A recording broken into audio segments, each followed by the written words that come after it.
All right, we're doing Trump brackets. This is the game where we've got 64 of the worst things that Donald Trump has said or done. You guys vote on it. It's March Madness style, and then at the end we got a final four, and then the single worst thing Donald Trump has ever done. We launched it yesterday. We had 4 questions yesterday. 2 of them are in a dead heat, so make sure you go break that tie basically at TrumpBrackets.com. But I got 4 more for you guys, and I think you're going to enjoy these. Today we got a 6 seed versus an 11 seed. Number 6 is praised authoritarian leaders and fell in love with a communist dictator. We're going to show you a video of that in a second. And the 11 seed is said John McCain was not a war hero because he was captured. So our audience, by the way, came up with this game and has submitted these and voted on these to make these the top 64. And we did the seeding based on the voting. So did he really do those things? Well, let's take a look at when he fell in love with Kim Jong-un. I was really being tough, and so was he. And we would go back and forth. And then we fell in love, okay? No, really. He wrote me beautiful letters, and they're great letters. We fell in love. President Xi is a brilliant man. If you went all over Hollywood to look for somebody to play the role of President Xi, you couldn't find it. There's nobody like that. The look, the brain, the whole thing. How smart is Kim Jong-un? Top of the line. Putin. Very smart. Viktor Orban, did anyone ever hear of him? He's probably like one of the strongest leaders anywhere in the world. Imagine if a Democratic leader said that they fell in love with a communist dictator. MAGA is so blindly in love with Trump that they're like, oh, we're in love with communist dictators now? Yes, we love communism, we love dictators. Communist dictators are the best, we're all in love with them. What happened to the Republican Party? Okay, anyway, that's the 6 seed. The 11 seed is him, his comments about John McCain. Remember this? Because I don't like losers. But Frank, let me get to it. He hit me. He's not a war hero. He's a war hero. He's a war hero. 5.5 years. He's a war hero because he was captured.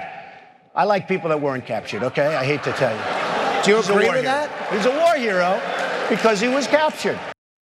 Damn. Okay. I don't know, see these days now that seems almost relatively mild. So you're voting at TrumpBrackets.com, it's up for 48 hours. Let's go to the next one, second round, 3 seed versus a 14 seed. Equated neo-Nazis with counter-protesters at a rally. That was gonna be controversial because MAGA's gonna cry about it. And number 14 is cleared Lafayette Square with a photo op with a Bible. Okay, so did he really say that? Well, let's go to the next video to show you exactly what he said, and then we'll debate this here and discuss this in a second with the rest of the hosts. Let's watch. You see what's happening on the front having to do with Palestine and Israel and protests and hate. We're having protests all over. He was talking about Charlottesville. Charlottesville was a little peanut, and it was nothing compared, and the hate wasn't the kind of hate that you have here. Yeah, and you know the big defense that the MAGA guys have is when he said there was very fine people on both sides, he didn't necessarily mean the Nazis. He meant the other people who came to celebrate the Confederate generals that were trying to maintain slavery and lynchings. Wow, that seems like such a compelling defense. All right, but let me show you the other video as well. This is him clearing protesters out of a square by force so he can do this photo op.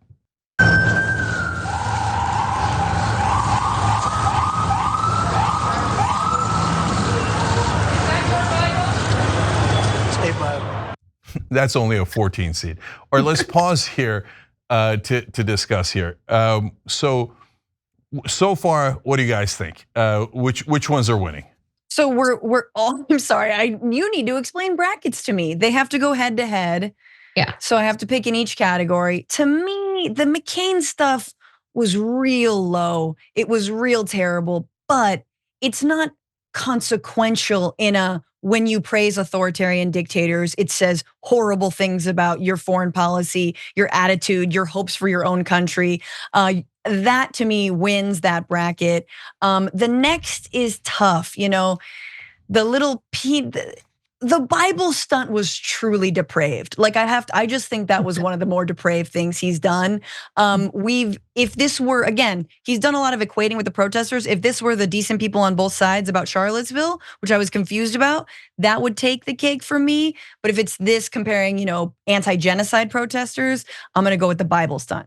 I took a different approach than Fran, I think. I'm going to go with the McCain thing is worse for me than him sucking up to dictators. The dictator thing, I agree with Fran. It was more consequential, just the fact that he is a world leader. But whenever I watch that clip and whenever he's going on about all these dictators, he just sounds like kind of a loser to me.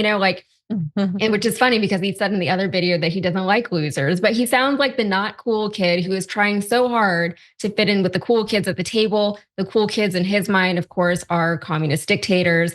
But what he said about McCain, he really, that's an American hero. That's an American person. That's a Republican who's well respected as much as any politician really can be on both sides of the aisle. And it was really unnecessary. The two juxtaposed against each other is terrible because, this is who he's sucking up to. This is who he's trying to oppose. But the McCain one made me feel worse. So I'm going to go with that one. As far as the second one, I'm going to go with the Bible as well. I think that's what Fran chose. I'm going to go with the Bible because, it was just really, it's insane. I think the fact that he was asked, is this your Bible? And he said, it's a Bible. It's just like the epitome of him trying to present as one thing, and he is not that thing at all. But somehow his people still believe that he is this Christian, godly man, or at least that he is what God or Jesus has sent for them. And how hard is it to just own a Bible? I'm not even a Christian. I never have been a Christian. I have 2 Bibles that I own in my house right now. It's really just not doing the bare minimum. So I'm going with Bible. All right, Yaz and Franny going with the underdogs there. Okay, let's keep going. 2 more questions for you guys. 7 seed versus a 10. Glorified violent insurrectionists as heroes. So the January 6 people, he says he would pardon all of them and that they're patriots. And he buried his ex-wife at his New Jersey golf course for a tax break. Jesus, this guy's such a terrible guy. And this is real. That's Ivana Trump. Grave. Yeah, that's his ex-wife at his golf course. And if it's considered in any way a graveyard or a cemetery, you get a tax break in New Jersey. He is the most despicable person. Imagine if the whole country was playing this. They would be reminded of all the terrible things that Donald Trump has done. So TrumpBrackets.com, make sure you're spreading the word. Last one for today, 2 seed versus 15 seed. Refused to call supporters from the attack on the Capitol and Congress and his own vice president. And then he was laughed at in his speech at the UN General Assembly. That's a fun one, so let's remind you of what that looked like. In less than 2 years, my administration has accomplished more than almost any administration in the history of our country. America's so true.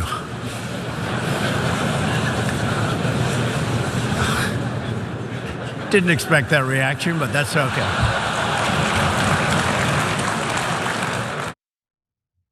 Wow. God, that is so humiliating to have our president laughed at by the whole world. But I think this one's not that hard. Not calling off the attackers when, Mark Meadows comes in and says they might kill your vice president. And he says he deserved it and he doesn't call them off. So that's a 2 seed versus a 15 seed. I'm not sure that deserves a lot of conversation, but that's 7 and 10 seeds, a tough one. Burying your ex-wife in the golf course or what was the other one? Glorifying insurrectionists as heroes. Glorifying insurrectionists. Oh my God. I don't know. Okay, what do you guys think of that one? Look, I said before the show that things like this being put head to head, even if it's like your favorite movie, it stresses me out because look, it's hard for me to choose one or the other, but I am going to go with burying the ex-wife, I think, just because of course he is going to call his insurrectionists heroes. Of course he's going to not put the blame on them. Of course, he's going to want to help save them because those are his supporters, right? We know that. Burying your ex-wife for the tax benefits, allegedly, according to rumors, at least burying her with some things that he doesn't want to be found. That is the mother of your children. I'm not saying that I expect more from him, but he could have just not buried her on a golf course. He could have just let her have any regular old burial, put her in any old cemetery, doesn't matter, but he still took the opportunity to disrespect the mother of his children that way. And the children didn't seem to protest as much as I feel like they should. So I'm going to loop them in with my answer. I'm going with ex-wife. Oh, and the other one, I'm going to go also with getting laughed at the UN because that is embarrassing. Yeah, really? Yeah, I don't know. I think the other ones are bad, obviously, but getting laughed at the UN was fun for me, so I'm going to go with that one because he's so used to talking in front of his rallies. That's why he kept doing rallies even when he was a president, because he needs that adulation. He needs people to just laugh at his dumb jokes and just sit there and tell him that he's brilliant and he's so smart, even though he's not really saying anything of substance really ever. And he goes to the UN. That's not his audience. Those are not his people. Right. Those are intelligent people, world leaders, and of course he's going to get laughed at. Good for him. Yeah, this one, yeah, I don't know.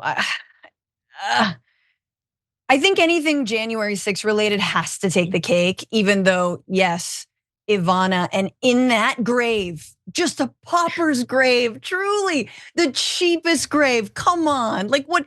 Like the ground squirrels are gonna be in that in a second. What are you doing? Like, mausoleum, no nothing, like nothing. Just so, but again, I think January 6th stuff has to take the cake. If we start to normalize that, like I don't even know. Well, I could see where we are. I mean, we're back to, the other insurrectionist movement in this country that wanted to protect slavery. You remember that one? Yeah. So well, hey, there's I very don't fine know. people on both sides of that, apparently. Yeah. If you ask I Donald heard Trump. the same thing. Yeah. Yeah. So, all right, guys. So those are our opinions. I don't want to bias you guys too much, so I've kind of halfway said my opinions. But you guys are the ones that matter. It's your vote that decides at TrumpBrackets.com, and make sure you're spreading the word. If the whole country's playing this game, it could affect the election. And that's why our audience, not us, our audience came up with this. I love it, TrumpBrackets.com. Thanks for watching The Young Turks, really appreciate it. Another way to show support is through YouTube memberships. You'll get to interact with us more. There's live chat emojis, badges. You've got emojis of me, Anna, John, JR. So those are super fun. But you also get playback of our exclusive member-only shows and specials right after they air. So all of that, all you gotta do is click that join button right underneath the video. Thank you.